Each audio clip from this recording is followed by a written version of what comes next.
Paz seja convosco. Amém. Glória a Deus. Eu gostei do formato da semana passada, nós vamos fazer mais algumas vezes. Vocês ficam mais ativos, folheando a Bíblia. Então eu estou abolindo, por enquanto pelo menos, o projetor, para que você possa movimentar mais a palavra de Deus. Basicamente nós vamos trabalhar dentro do Evangelho de João. Então se mantenha no Evangelho de João, que você vai conseguir acompanhar rapidamente. É importante que você não apenas ouça, mas é importante também que você acompanhe. Luísa, não desliga, que depois nós vamos passar a última música, tá? Em nosso último encontro, estivemos meditando sobre o tema uma oração de Jesus antes da sua partida. As orações, conforme eu falei na semana passada, eram frequentemente relacionadas com discursos de despedida.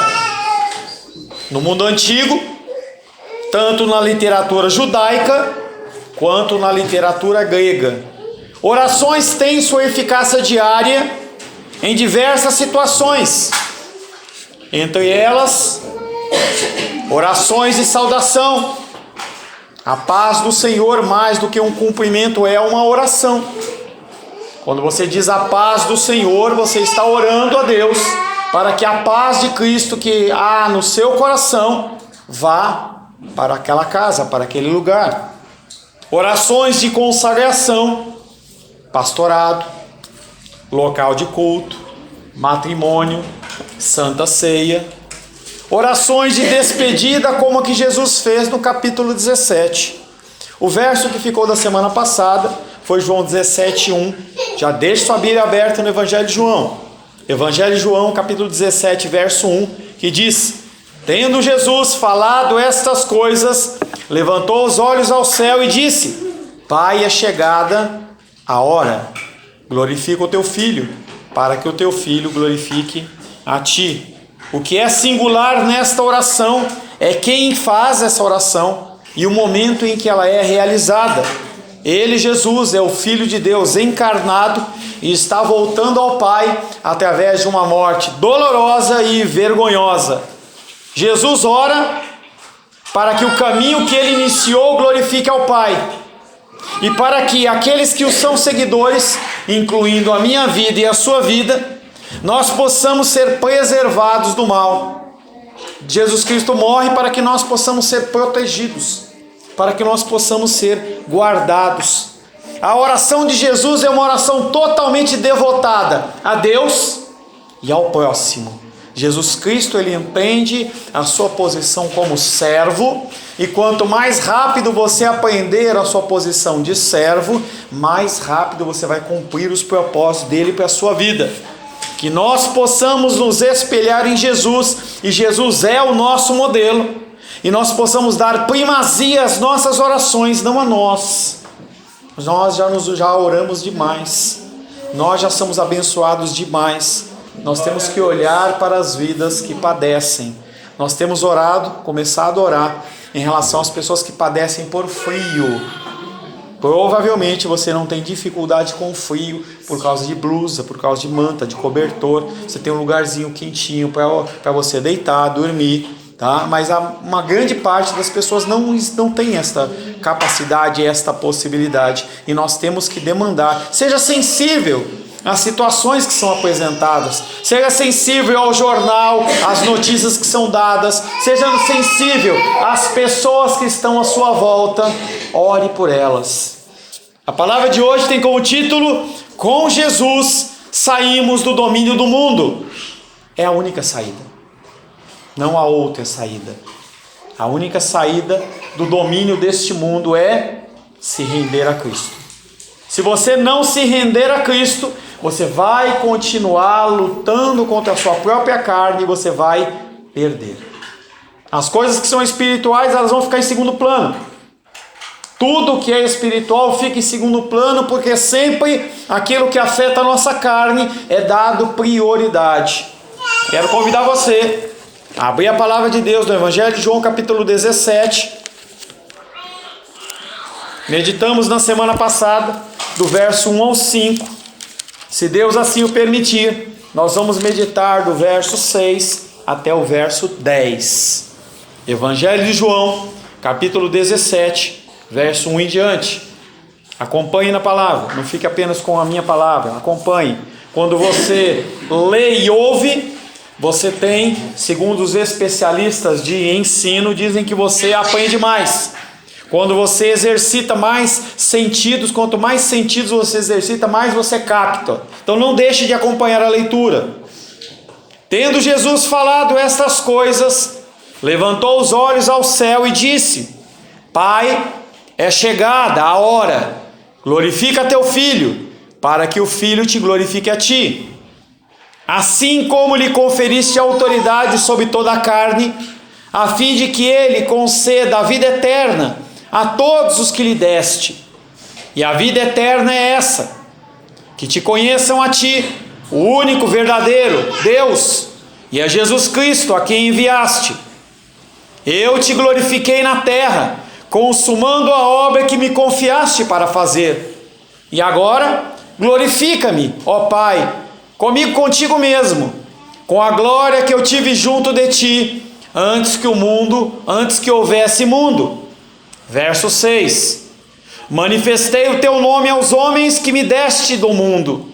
Eram teus, tu mos confiaste, e eles têm guardado a tua palavra. Agora eles reconhecem que todas as coisas que me tens dado provêm de ti, porque eu lhes tenho transmitido as palavras que me deste, e eles as receberam, e verdadeiramente conheceram que saí de ti, e creram que tu me enviaste. É por eles que eu rogo, não rogo pelo mundo, mas por aqueles que me deste, porque são teus. Ora, todas as minhas coisas são tuas, e as tuas coisas são minhas, e neles eu sou glorificado. Palavra do Senhor. Graças a Deus. Senhor Deus, mais uma vez lemos a tua palavra. A tua palavra que é rica, é verdadeira. A tua palavra que é eficaz. A tua palavra, Pai querido, que nos dá a direção. A tua palavra que nos alimenta. A tua palavra que ilumina os nossos caminhos. Nos rendemos à tua palavra. Estamos aqui nesta noite, Pai querido, pedindo a ti que o Senhor fale aos nossos corações.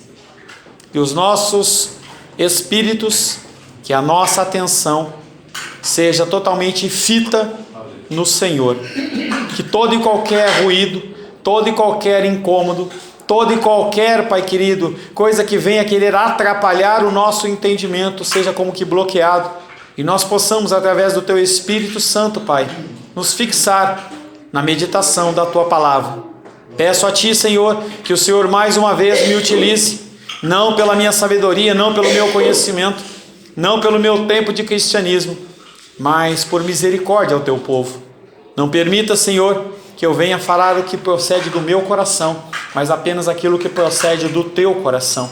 E nós possamos ser instruídos nessa noite, através da santa e bendita palavra, é o que te pedimos em nome de Jesus. Amém? Com Jesus, saímos do domínio do mundo. O primeiro versículo que nós vamos meditar, conforme eu já disse, é o versículo 6 do Evangelho de João, capítulo 17, que diz: Manifestei o teu nome aos homens que do mundo me deste. Eles eram teus e a mim me deste, e eles guardaram a tua palavra. Jesus é a manifestação do Pai. Nenhum sacerdote o é, nenhuma denominação o é, nenhum pórtico, nenhum monumento, nem uma frase, nada. Jesus é a manifestação do Pai, e Ele é a luz que brilha, Ele é a brilhante estrela da manhã, e aquele que ilumina os nossos caminhos. Evangelho de João, capítulo 1, verso 5, abre aí, seja rápido. Evangelho de João 1, 5. Evangelho de João 1, 5, mantenha aberto o Evangelho de João. A luz resplandece nas trevas, e as trevas não prevaleceram contra ela. Apesar de parecer que as trevas vencem, elas não vencem. Quem vence é a luz. A luz vence sobre as trevas.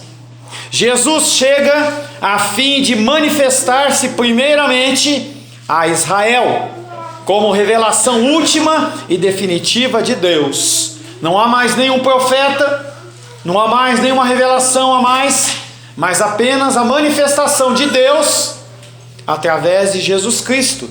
E é isso que Cristo vem fazer, se manifestar, ou melhor, manifestar a figura de Deus Pai, inicialmente a Israel. João Batista havia sido seu último representante e teve como missão não só falar em nome de Deus, mas apontá-lo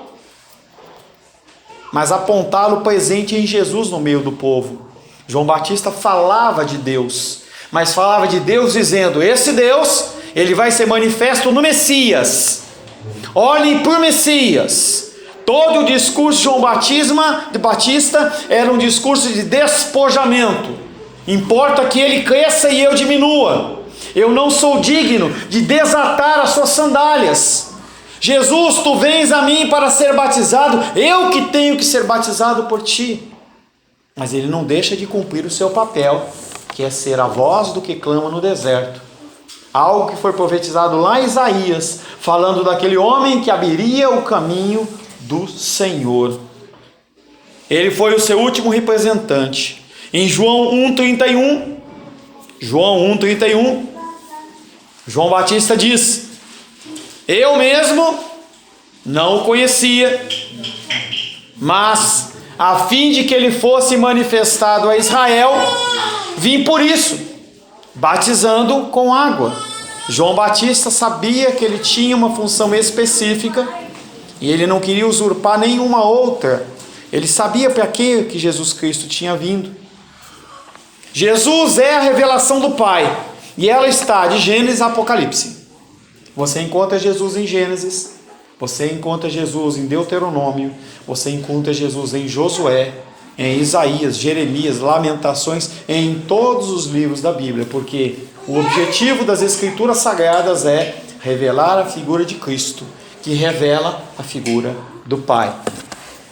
Jesus chega a fim de manifestar-se a Israel. Jesus é a revelação do Pai, porque o que ele contém e manifesta e o que a comunidade contempla não é a figura humana de Cristo. Tanto que toda vez que ele vai ser exaltado, que as pessoas querem elevá-lo, querem fazer dele rei, querem fazê-lo dele superior, ele fala: eu não vim para isso.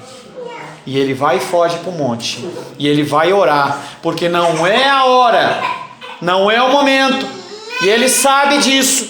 Sabendo disso, ele não faz o que não lhe é devido. Que nós possamos nos espelhar no Senhor, possamos olhar para a figura de Jesus Cristo, que não queria tomar o lugar do Pai. Ele está cheio do Pai e ele manifesta o Pai.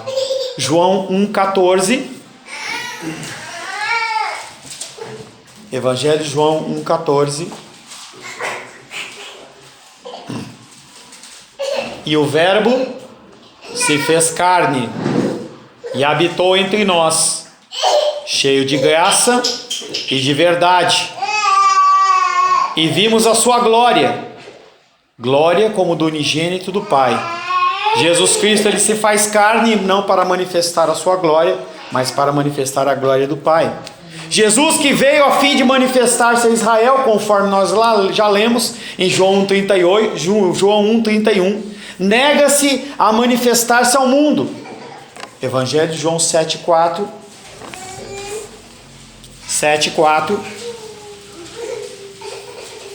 Evangelho de João 7,4.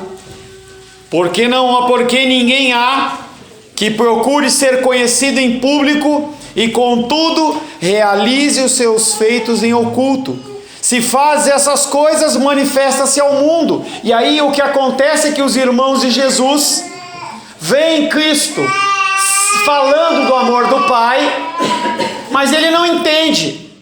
Por que ele não faz propaganda disso? Por que ele não vai lá no templo e faz um show pirotécnico, faz uma magia? E eles repreendem Jesus. Se você quer que realmente Deus seja conhecido, o que você tem que fazer é o quê? Um bom marketing. Mas Jesus fala: não, o meu objetivo não é esse. Eu não quero atrair as pessoas para mim, eu quero atrair as pessoas para Deus. A função dos líderes religiosos não é atrair você, as pessoas, para a igreja, ou para um ministério, ou para um sacerdócio, mas atrair as pessoas para Deus. Se amanhã eu morrer, se amanhã eu cometer um pecado vultuoso que venha te incomodar, você tem que continuar seguindo a Deus. Se você olha para mim como o super sumo da santidade, o que vai acontecer é que quando eu cair, você cai também. Isso não poderia ocorrer com Jesus, porque Ele é santo, Ele em essência Ele é Deus, mas Ele está nos ensinando o quê? Como agir, porque nós iríamos tomar o seu lugar, e nós teríamos que ter como agir. É algo que interessante que aparece, por exemplo, lá em Gênesis. Quando você vê Adão e Eva, o ensinamento para Adão e Eva é que une-se o homem e a mulher e deixa a casa dos pais. Mas Adão e Eva não tinham pai e mãe. Para que ele ensina aquilo? É para nós.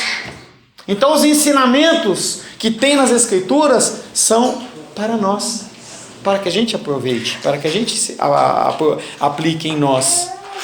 Jesus, que veio a manifestar-se a Israel, nega-se a manifestar-se ao mundo, já que este mundo, por seu modo de agir, rejeita a Deus. E ao rejeitar a Deus, ele aceita o quê? A paternidade do inimigo. Evangelho de João 8:23. 8:23. Aqueles homens fariseus estão contestando com Jesus e ele responde a eles. Evangelho de João 8:23. E prosseguiu: vós sois cá de baixo, eu sou lá de cima. Vós sois deste mundo, e eu deste mundo não sou. Como que ele vai rogar por alguém que é do mundo e não é de cima? Você, apesar de estar nessa terra, nesse mundo pecaminoso, nesse mundo tenebroso, você não é daqui. Você é de cima. Você é do Pai.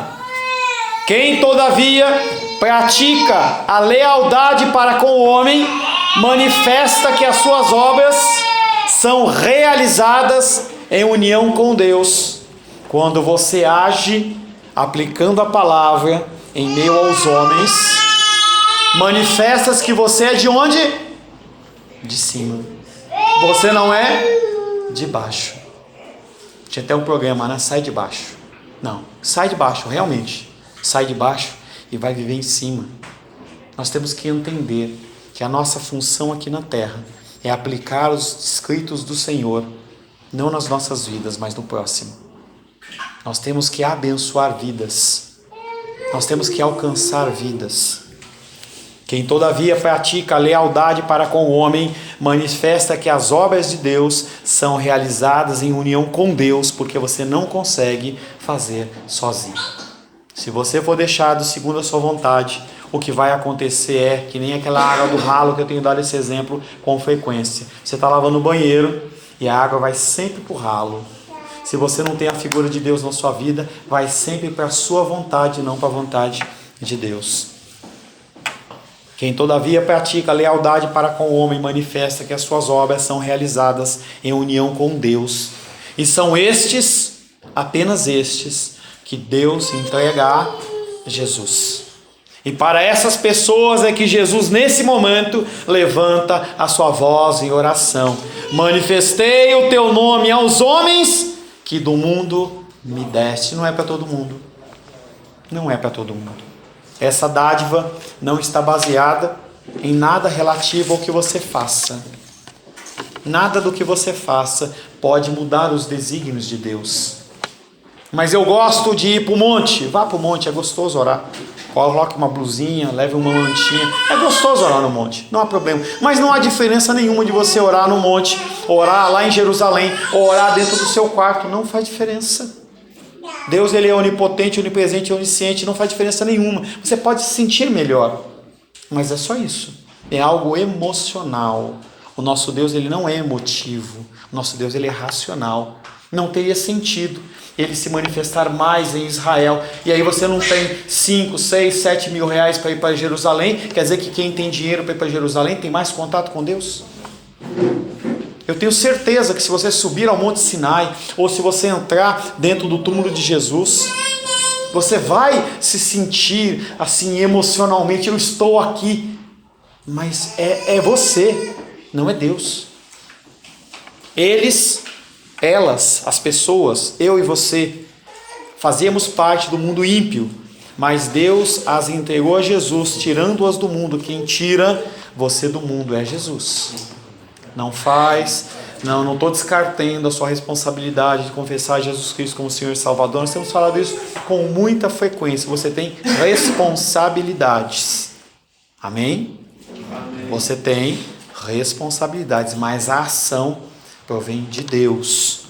Assim, em um sentido mais profundo, as pessoas, eu e você, pertencemos a Deus antes do ministério de Jesus.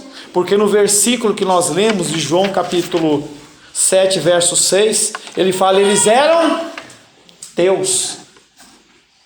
Se eram teus, era o que? Antes de Jesus Cristo. Antes de Jesus Cristo vir à terra, nós já éramos de Deus. Ele já tinha nos escolhido. Nós somos reputados como salvos e escolhidos antes da fundação do mundo, antes que você fosse gerado, antes que você estivesse na barriga da sua mãe, antes que o seu pai e a sua mãe se conhecessem, antes que os seus avós, seus bisavós, toda a tua linhagem se conhecesse, antes que Adão e Eva tivessem o primeiro contato físico, Deus, Ele já te conhecia e tinha escolhido você. Em algum momento da história, você diz sim, mas não é porque você disse sim, é porque Ele disse sim para a sua vida. E isso é um privilégio tremendo, porque Ele sabe que eu e você não tínhamos condição nenhuma de interagir e escolher Ele, porque nós queremos a satisfação dos nossos desejos. A nossa preocupação é o jogo de futebol do Brasil, se é 1-0, 2-0, 2-1, 3-1. Se você foi liberto disso, graças a Deus. Se não foi, que Deus te liberte disso, assista, tenha prazer, mas não fique naquele vício. As coisas que estão no mundo para nos dar prazer, elas não estão para nos escravizar, elas estão para nos servir. Os próprios anjos, eles são espíritos ministradores, que existem para nos servir. Quem diz isso é o nosso Deus. O chamado do Pai faz-nos romper com o mundo. Ele chama e fala, vem. Quando Ele fala, vem, toda e qualquer barreira do seu coração é quebrada. Não há nada que você possa fazer. É um chamado tão doce, é um chamado tão envolvente, tão quentinho, tão gostoso, tão saboroso, em que afeta todos os seus sentidos. Você não tem como resistir a esse chamado. O chamado do Pai faz-nos romper com o mundo, o sistema de injustiça e morte. E essa ruptura é completada pelo vem. João 15, 19.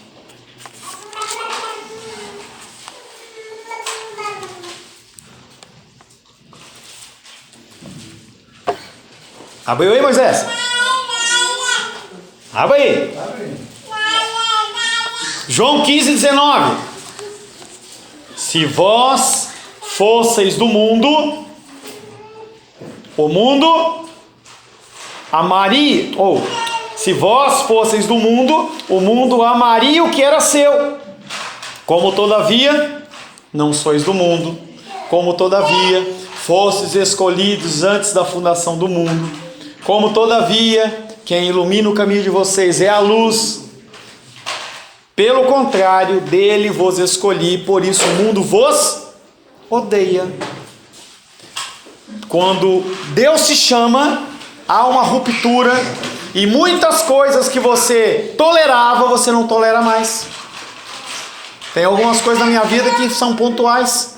Na sua vida em especial tem coisas que devem ter sido pontuais. Quando Deus chama, você olha para aquela coisa, realmente eu estava fazendo aquilo? Realmente eu vivia nesse contexto? Nessa realidade? E você fica com vergonha. Pertencer ao mundo é o pecado. O que é o pecado? Pertencer ao mundo. Ouvir as direções do mundo. Tentar se conformar ao mundo. entender que os ensinamentos do mundo são maiores do que o de Deus. Pertencer ao mundo é o pecado. Quem, escutando o chamado do Pai, sai do mundo, agrega-se ao grupo de Jesus. João 8,12.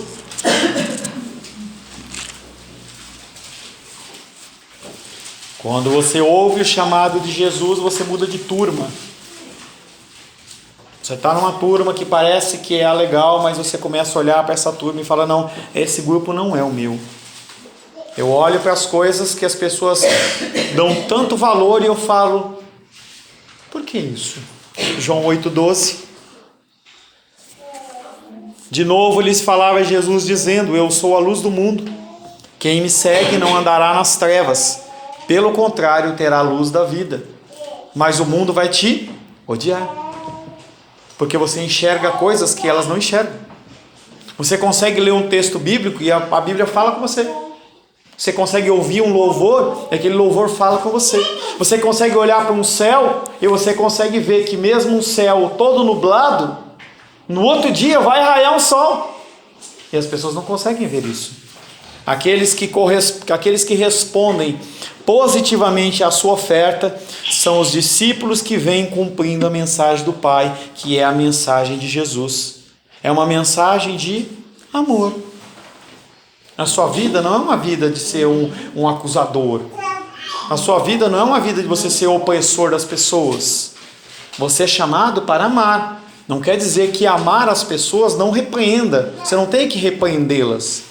Pelo contrário, a repreensão é uma atitude de amor, porque o exemplo que Deus dá é, aquele que Ele ama, Ele repreende. Se a tua vida, você está vendo que está tudo errado, e não há nenhum tipo de exortação, está tudo certo, alguma coisa está errada, não está tudo certo. No mínimo, a figura de Deus te repreendendo e cuidando de você, não está existindo. Que coisa mais tenebrosa é você não ter um Deus te repreendendo. É você não ter pessoas se levantando para falar para você, olha, esse caminho que você está não é um caminho abençoado. Você não é abençoadinho nesse caminho. Você tem que ir pelo outro. Mas pastor, esse caminho dói. Não, mas esse caminho que é o certo. E a pessoa fala uma vez, fala duas, fala três, fala cinco, fala 10. A palavra de Deus, ela fala que nós temos que ter esta perseverança. Quem diz que acabou o tempo é o próprio Deus, não sou eu que decido, não é você que decide. Nós não temos a capacidade de discernir em nós mesmos o tempo de parar de falar com o próximo. Aqueles que respondem positivamente à sua oferta são os discípulos que vêm cumprindo a mensagem do Pai, a mensagem de amor, João 12, 24. Qual que é João 12, 24, Edilene, sem abrir? Vai lá. Por quê? Peraí. Tá bem aqui na parede. Se o grão de trigo caindo na terra não morrer, fica ele só. Mas morrendo produz muitos frutos. Evangelho de João 12, 24. É o tema da nossa igreja. Respondeu, em verdade vos digo, se o grão de trigo, quem é o grão de trigo? Levanta a mão, quem é o grão de trigo? Quem é grão de trigo? Jesus. Só alguns. É lógico que ele está falando aqui primariamente numa figura de Jesus Cristo, porque a partir dele nós temos vida. Mas depois disso, eu e você somos o grão de trigo. Se o grão de trigo caindo na terra não morrer, fica ele só. Mas se morrer, produz muito fruto. A morte de Cristo produziu que fruto? Você. Quando você morre com a sua vontade, o que acontece? Pai, mãe, irmão, tio, amigo, amiga, inimigo. Pessoas da mais diversa sorte que estão à nossa volta, o que eles fazem? Eles têm vida. Alguns não têm, alguns não têm. Mas alguns têm? Tem. João 17, 7.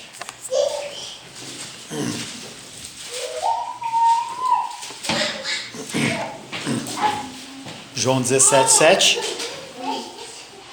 Agora, Jesus Cristo dando continuidade ao texto. Agora, eles compreendem que todas as coisas que me tens confiado procedem de ti. Aqui o nosso Senhor expressa qual é a principal ação da fé, a qual consiste em crermos em Cristo de tal maneira que a fé não repouse satisfeita em contemplar a ação da carne. Essa frase é importante. A sua fé, ela tem que ser tal que quando você olhar a sua ação na carne, ela não fique tranquila, ela fique incomodada. Você tem que se incomodar, não com a ação do outro, também, mas primeiro com você, com o que você fala, como você age, como você reage, qual a dureza do seu coração. A sua fé, ela não pode ser uma fé que olhe para essas ações e fale assim, tudo bem, beleza, está tudo certo.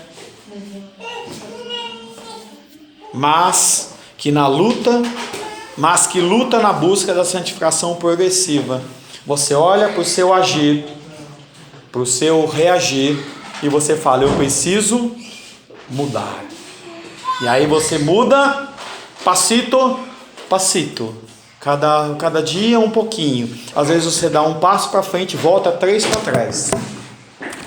Às vezes você dá 10 para trás. Aí você começa toda uma caminhada. O importa é você continuar caminhando.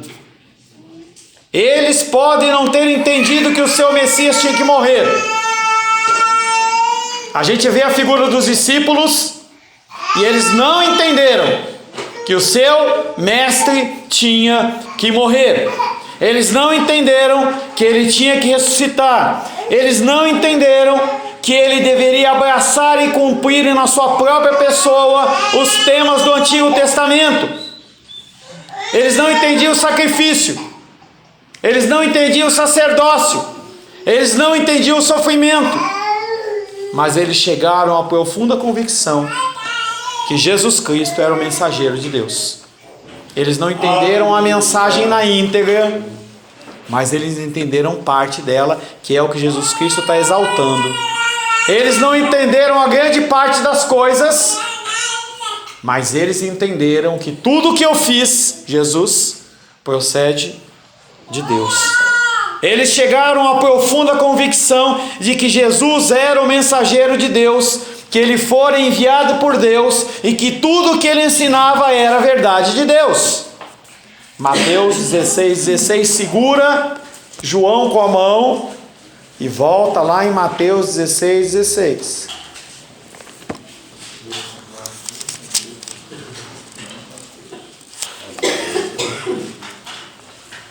Mateus 16:16. Jesus Cristo está num diálogo com os discípulos e ele olha para aqueles homens e pergunta: quem as pessoas dizem que eu sou? E aí os discípulos começam a falar.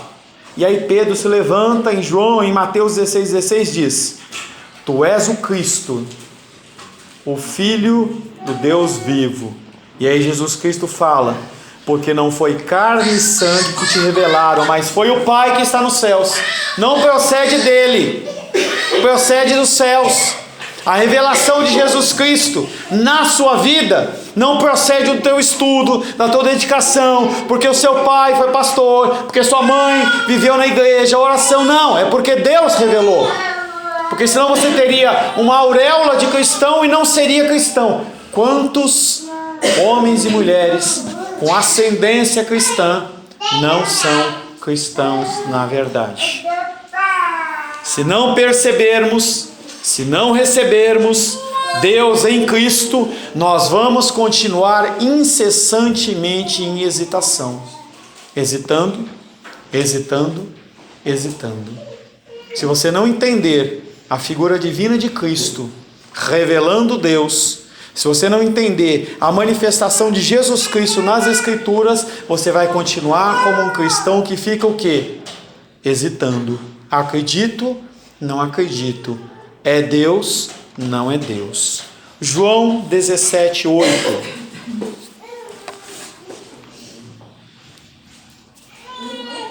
João 17:8.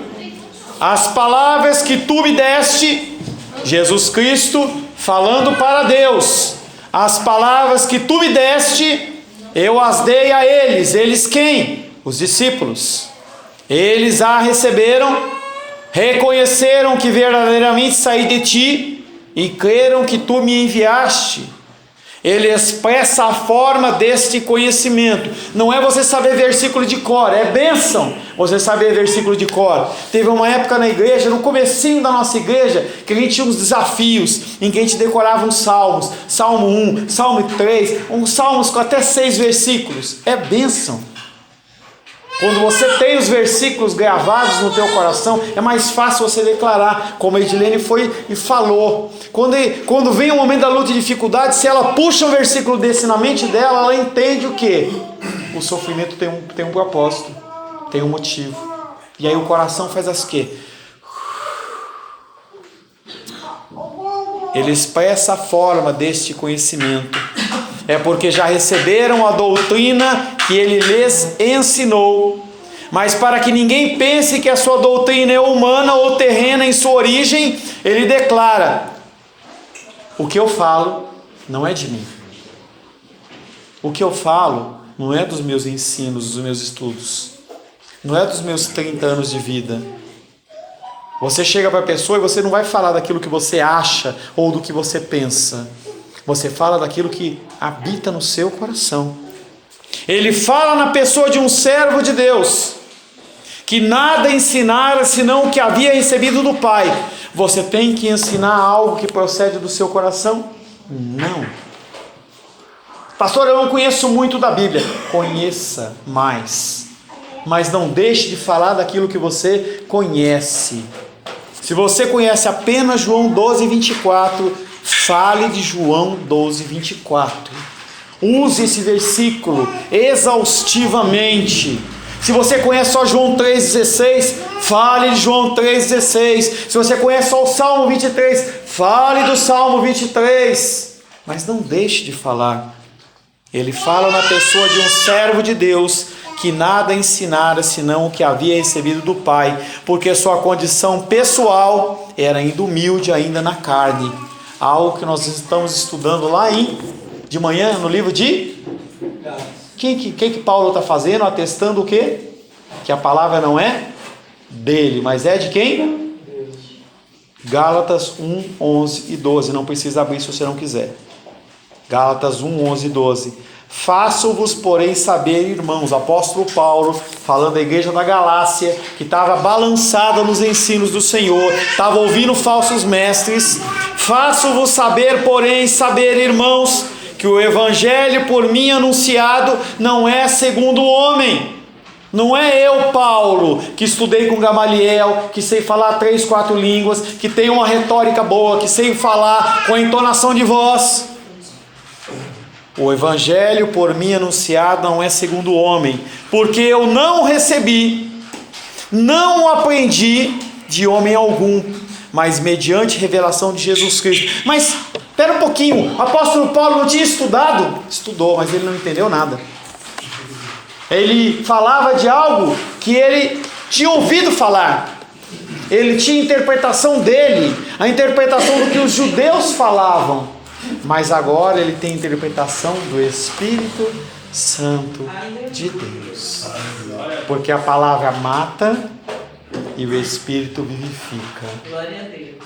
É importante o conhecimento das Escrituras, mas mais importante do que o conhecimento das Escrituras é o conhecimento das Escrituras segundo a ótica do Espírito Santo, que é uma ótica de amor, é uma ótica de paciência, é uma ótica de domínio próprio, é uma ótica de perseverança, é uma ótica de você chamar a atenção dos outros, de ensinar. Essa é a ótica. A ótica não é a ótica de você ficar chamando as pessoas de miserável. Você é miserável. Eu sou miserável. E algumas vezes é necessário você mostrar realmente a pecaminosidade da pessoa, mas não é a regra. A regra é o amor. A regra é você abaçar a pessoa. A regra é você deixar que a pessoa chore no teu ombro e ela saiba que você não está ali para apedrejar ela, e sim para abençoá-la. Aquele fato da mulher prostituta que ela vem com aqueles algozes, Jesus Cristo ele não deixa de chamar a atenção daquela mulher, mas primeiro ele cuida dela. Antes de você exortar alguém, cuide da pessoa. Mostre que você é digno de confiança. Mostre que você sente as dores da pessoa. Porque se você vier com uma pedrada de cara, você afasta. Agora, se a pessoa ela já foi envolvida pelo amor e sabe que você está preocupado com ela, por mais duro que você seja no discurso, a pessoa fala, veio de Deus. Agora eles compreendem que todas as coisas que me tens confiado procedem de ti.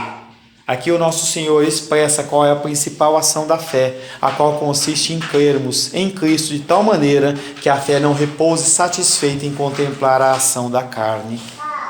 As palavras que tu me deste, eu as dei a eles, e eles as receberam. Reconheceram que verdadeiramente saí de ti e creram que tu me enviaste. É a mesma coisa para você. Quando você começa a agir de uma forma cristã, as pessoas começam a reconhecer que você saiu de quem? De Deus. E aí as pessoas que são dele, o que vão fazer? Vão te ouvir. Contudo, mesmo se apresentando como servo, devemos manter, pela afirmação que João fez no início do seu evangelho, que Cristo é o verbo eterno de Deus. Qual que é a declaração que está em João 1? Porque no princípio era o verbo, e o verbo estava com Deus, e o verbo era Deus. Era não porque era no passado, mas é porque ele é para todo sempre, estava desde o início. Portanto, o significado é que Cristo era uma fiel testemunha de Deus aos discípulos, de modo que a sua fé estava fundada exclusivamente na verdade de Deus, já que o próprio Pai fala no Filho. O significado equivalente a isto é: a fé deve projetar seus olhos diretamente para Cristo, contudo, ao ponto de não formar nenhuma concepção dele que seja terrena ou inferior, mas deve ser projetada para seu divino poder, de modo que creiam firmemente que ele tem perfeitamente Deus em si, e bem como tudo que pertence a Deus. Quando você olhar para Cristo, você tem que ver servo, mas você também tem que ver o leão da tribo de Judá. Aleluias. Você tem que olhar para ele não como um coitadinho. Você tem que olhar por aquele que é o Redentor, o fiel, o poderoso, que transfere a autoridade dele sobre a sua vida. Não para você ficar pulando e dançando, não para você ficar se exibindo, mas para você demonstrar amor. As pessoas elas têm que ver você falando com autoridade. É uma coisa que eu busco de Deus, falar com autoridade, não apenas falar por falar, falar com autoridade. Essa autoridade ela procede de Deus. Quando você for falar de Deus para alguém, fala: Deus, me concede autoridade, para que as pessoas não tenham medo de mim, mas que elas reconheçam que eu falo em nome do Senhor, porque isso é essencial, porque senão as palavras vão ser como folhas. O vento bate, leva aquela poeira, leva as folhas. Mas se você tem a autoridade de Deus, e Deus utiliza você como instrumento dele, quando você falar o João 3,16, a pessoa ela vai entender aquilo como se fosse uma faca cravando no peito dela, abrindo e entrando aquela porção de amor que não pode ser rejeitada. É a autoridade de Deus. Essa autoridade você não consegue através da imposição das minhas mãos. Essa autoridade você não consegue fazendo parte de um corpo cristão. Essa autoridade procede de você ter comunhão com Deus, de você se dedicar no estudo das Escrituras, de você olhar para as coisas que o mundo oferece e você fala: não, eu vou fazer isso primeiro, eu vou me dedicar ao Senhor primeiro. É assim que você tem autoridade. A autoridade não é uma consagração. Há muitos membros que têm mais autoridade que pastores, porque tem o quê? Comunhão com Deus. Por mais forte que seja a predestinação, nos versos 2 e 6 que nós já lemos, é importante insistir que os discípulos aceitaram as palavras de Jesus. Eles disseram sim. É necessário que você diga sim. Sim, Pai, eu creio. Eles creram que Deus enviara Jesus, lá no versículo 8. Aceitação, obediência e fé dizem respeito à responsabilidade humana. você tem que dizer sim. Mesmo Deus agindo, você tem que dizer sim. A obediência, ela tem que ser algo que procede interiormente do seu coração para algo exterior. Tem que ser algo natural. Não pode ser algo forçado. E a fé é a confiança que aquele que te separou, te escolheu, ele vai guardar o seu depósito até aquele dia. Não tem como. Você tem que crer nisso. Isso é a fé. Você tem que entender que nada pode te separar do amor de Deus que está em Cristo Jesus. Deixa a Helena estar lá. Se você quer ajudar e está importando com a Helena, pega a Helena, dá uma voltinha com ela. Se não, presta atenção aqui. Não incentive o que ela faça. Ajude aos pais para que essa criança seja cada vez mais temente ao Senhor. João 17:9.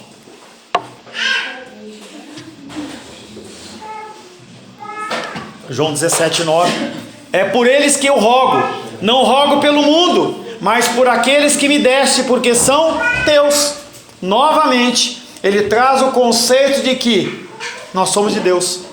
É por isso que nós estamos com Jesus. Por esses discípulos e somente por esses e aqueles que seguirão. Jesus ora, mas ele não ora pelo mundo. Por mais amplo que seja o amor de Deus demonstrado lá em João 3,16, há um relacionamento peculiar, diferente de Deus com o mundo e com você. Não é a mesma coisa. Há fé, dependência, amor, alegria, paz, todas essas coisas que nos unem a Ele. Pessoas que estão no mundo, não as têm. Orar pelo mundo, olhando o que o mundo representa, esta ordem moral caída, destruída, abominável, é no mínimo uma blasfêmia. Jesus Cristo não pode orar pelo mundo. Este mundo, no conceito de sociedade, ele não tem saída. Ele vai acabar. Lá em 1 Pedro você vai ver que esse mundo ele vai ser purificado pelo fogo. Não tem solução. Nós oramos pela paz em Israel, mas não vai haver. Por que nós oramos? Porque Deus ordena. Essa sociedade pervertida, caída para o lado do homossexualismo, não vai ter conserto, não vai melhorar, só vai piorar.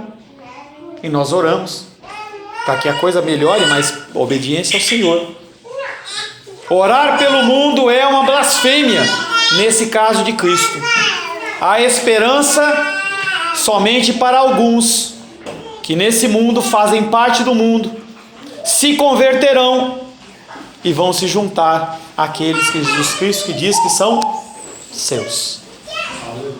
Nós não sabemos quem são os filhos. Eu não sei quem são os filhos. Você não sabe quem são os filhos. Cabe a nós orar pelas pessoas. Mateus capítulo 3, não precisa abrir. Mateus capítulo 13, 24 em diante diz o seguinte. Uma história. Contei hoje pela manhã, volto a dizer hoje pela noite. Um senhor tinha um campo e ele semeou boa semente. Com muito cuidado, arou a terra, preparou a terra, uma terra úmida, fértil. Ele foi lá e colocou a sementinha. Veio à noite o inimigo e semeou outra semente naquele meio. E aquele cultivo foi cuidado, foi sendo regado. E aí os homens que trabalhavam naquela terra olharam e viram e falaram: tem mais do que trigo aqui, tem joio. Mas nós vimos, Senhor, o Senhor plantar apenas semente boa.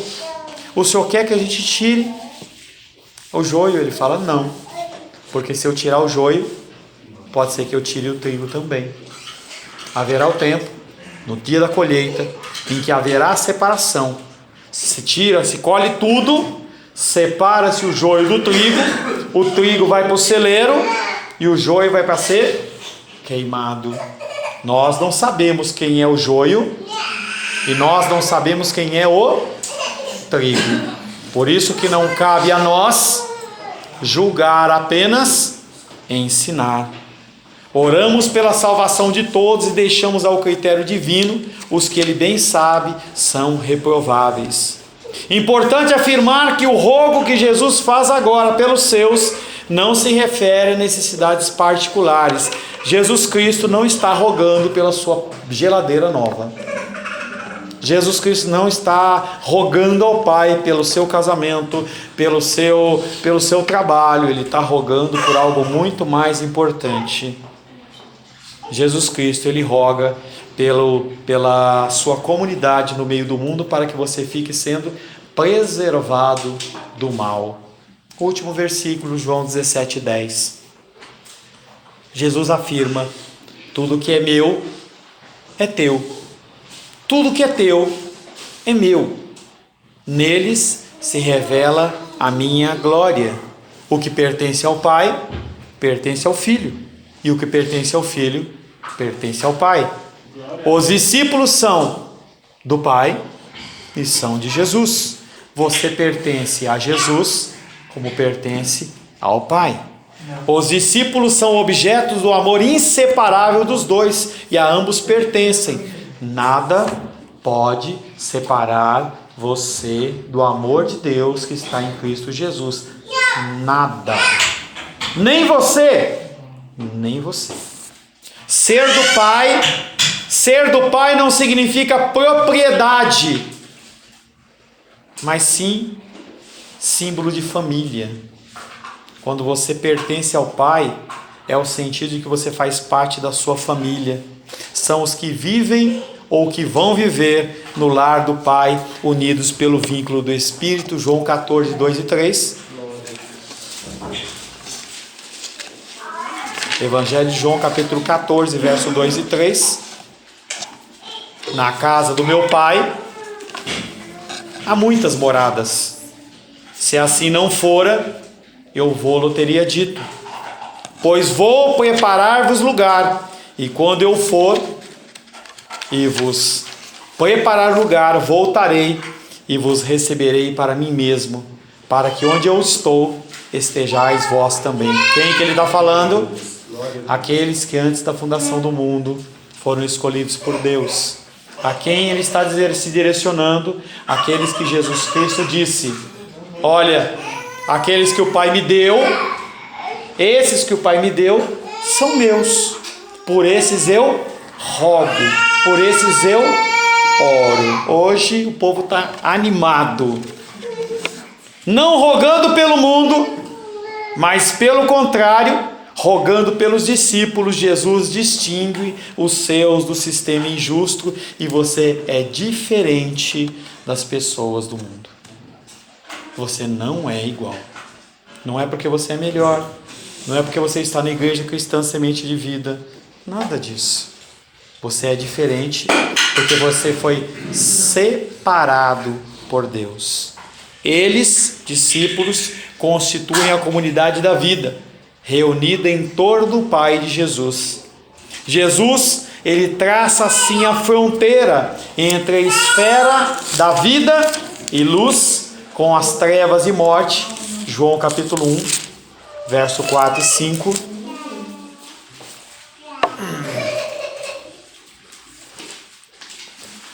Finalizando, Evangelho de João, capítulo 1, versos 4 e 5.